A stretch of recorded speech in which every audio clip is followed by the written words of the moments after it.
boys and girls.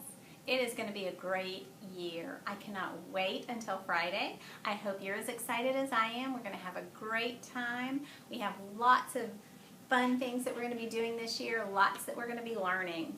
I wanted to share with you a story called Miss Smith's Incredible Storybook. This is by Michael Garland.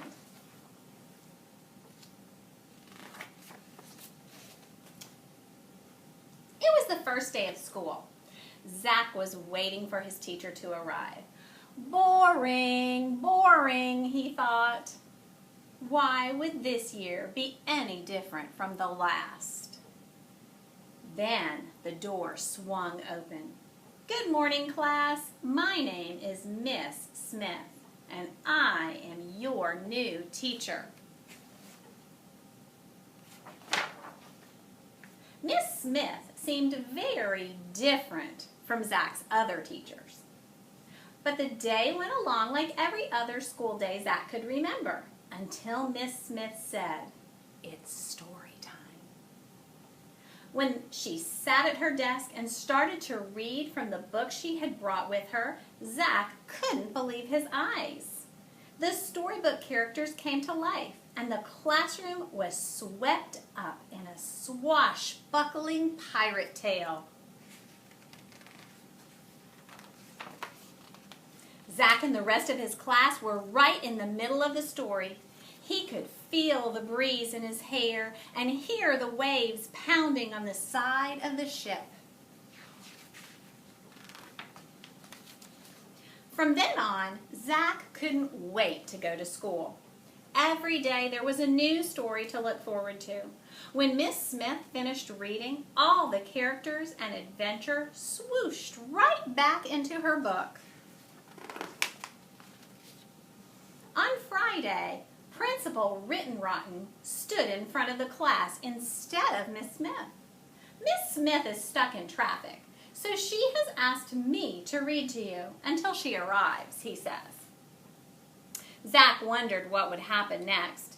Principal Rittenrotten started to read. Zach grinned when the princess leaped out of the book, followed closely by a fire-breathing dragon and a brave knight on his horse.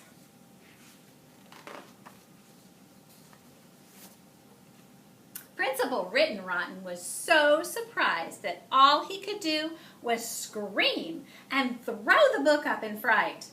"I'm going for help," he called over his shoulder as he ran out the door. Before Zach could think of anything to do, Sue Ann pounced on the storybook. But she didn't finish the dragon story. She started reading another one instead. The princess, the dragon, and the knight did not return to the book, but the three bears and Goldilocks climbed out. Freddie, the class clown, jumped out of his seat and tried to yank the book away. When Sue Ann let go, he tumbled backward and the book flew across the room. The whole class laughed. Billy caught the book and started reading from a new story. Zach shook his head in amazement when the Mad Hatter, the Cheshire Cat, and Alice popped out to join the others. As the book passed from kid to kid, one character after another flew out of the pages. The classroom was getting very crowded. "This is trouble," Zach said to himself. The chaos was beginning to spill out into the halls. "Why don't you finish the stories?" Zach pleaded. But no one was listening. Miss Smith brought her car to a screeching stop in front of the school. "Uh-oh, there seems to be a little problem," she said to herself as she raced inside. Meanwhile, Zach was shouting, "We have to finish the stories to get the characters to go back in the book." But the storybook characters didn't want to go back. A tug of war began. Miss Smith appeared in the doorway. With one look, She let everyone know she meant business. Even the dragon was suddenly silent. Zach handed the book back to Miss Smith. She ruffled through the pages, adjusted her glasses, and started to read. The class sat spellbound as she finished each story in turn. With a swirl and a whoosh, one character after another disappeared into the book until the classroom was quiet and tidy again. Principal Rittenrotten and a team of firefighters skidded to a halt at the door, just as Miss Smith closed her book. "May I help you, Principal Rittenrotten?" asked Miss Smith. But the principal couldn't seem to answer. He just stared at the quiet class with his mouth open. Miss Smith flashed a secret smile at her class. Zach smiled right back.